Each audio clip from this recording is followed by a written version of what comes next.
Dalam benak anak-anak zaman sekarang, ide atau gagasan tentang kepahlawanan biasanya amat sangat mungkin mengacu pada gagasan tentang hero atau pahlawan di dunia game. Gagasan tentang bangsa yang besar adalah bangsa yang menghargai sejarahnya.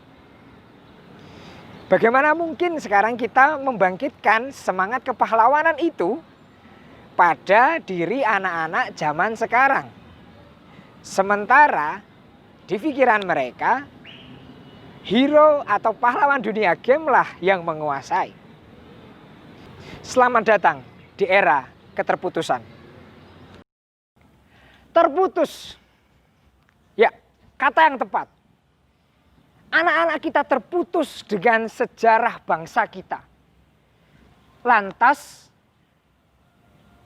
benar sekali kita mempertanyakan bagaimana caranya membangkitkan semangat kepahlawanan itu dalam diri mereka. Peristiwa sejarah sangat kaya. Di sana terkandung asa, harapan untuk hidup. Aneka pengalaman peristiwa yang tidak sederhana. Tetapi amat sangat disayangkan bila peristiwa sejarah hanya disempitkan dalam suatu teks, dalam buku yang dipelajari oleh siswa-siswi kita, dan di akhir tahun kita memberi sebuah tes pada mereka untuk mengecek apakah mereka hafal dengan kronik-kronik sejarah itu. Amat sangat disayangkan.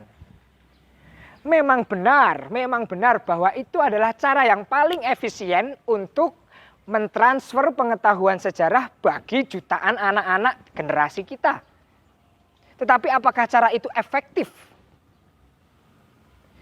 Tidak. Kurang lengkap. Sekali lagi itu memang efisien, benar, tetapi kurang lengkap. Bagaimana kita harus memperbaiki ini semua? Saya ambil contoh dengan sejarah bangsa Eropa.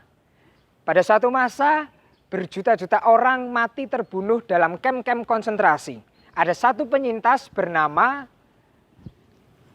Viktor Frankl, seorang psikolog yang dia menemukan sebuah teori, logo teori yang berfokus pada makna hidup bisa menyelamatkan, membangkitkan suatu kepribadian orang untuk berfungsi kembali.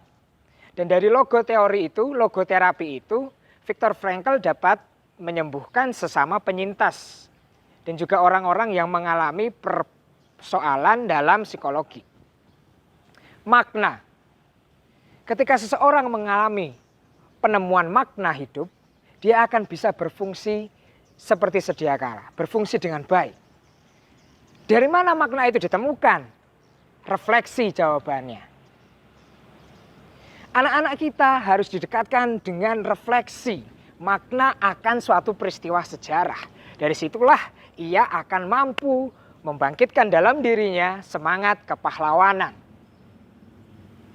Bangsa yang besar adalah bangsa yang menghargai sejarah bangsanya. Mari kita mendekatkan anak-anak dalam suatu refleksi di mana anak-anak bisa menemukan makna dari suatu peristiwa sejarah. Dan otomatis saja saudara-saudara, semangat kepahlawanan itu akan membara dalam dirinya. Lantas, bagaimana tolak ukur kita menilai suatu refleksi anak? Sederhana saja. Apakah seorang anak mampu berbagi? Seorang pahlawan, dia rela meninggalkan anak istrinya di rumah untuk berjuang mati-matian demi negaranya. Itu adalah wujud dari berbagi. Lantas jika anak-anak kita, dia mampu belajar, tidak hanya demi dirinya sendiri, tetapi juga demi temannya, dia belajar kelompok dan sebagainya, mampu berbagi. Dia sudah sampai di sana. Dan jangan berbangga bila kita menghasilkan anak-anak yang berprestasi tinggi, yang bisa kuliah di mana saja. Berbanggalah ketika kita bisa melahirkan seorang pribadi yang bangga dengan sejarah hidupnya. Walaupun sejarah hidupnya itu sedikit menyakitkan. Berbanggalah ketika kita bisa melahirkan anak-anak yang ketika mengetahui sejarah hidupnya, sejarah hidup bangsanya, dia punya visi ke depan, aku ingin berguna bagi bangsaku. Dengan demikian terjawablah pertanyaan di atas tadi, di awal tadi. Bagaimana kita meningkatkan, membangkitkan semangat kepahlawanan dalam diri anak-anak untuk punya visi membangun sebuah negeri?